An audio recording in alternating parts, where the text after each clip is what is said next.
Hello everyone, Mr. Kloss here. I just wanted to make a quick video of myself playing hot cross buns to help you guys this week with your practicing.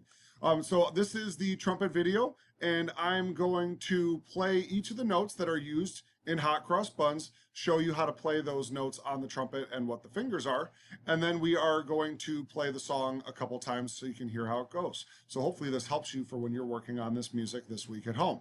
So the three notes that you'll be using for hot cross buns are the note E, which are the first and second valve, the note D, which is the first and third valve, and the note C, which is no valves at all. So those three notes together sound like this.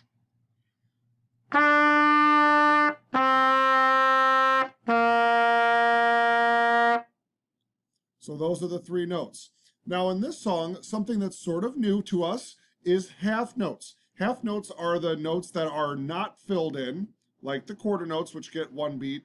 These are half notes that get two beats.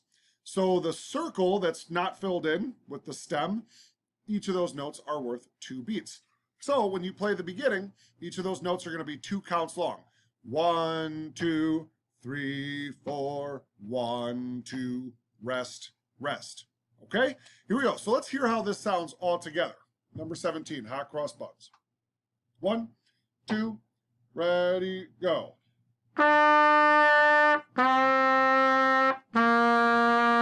Rest, rest.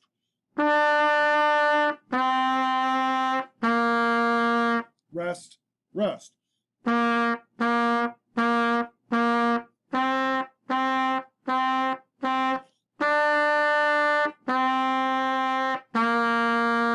Rest, rest. So that's how hot cross buns sounds. Feel free to play along, and also make sure you use Essential Elements Interactive so you can slow the music down and play along with it as well online. Thank you everyone. Happy practicing this week.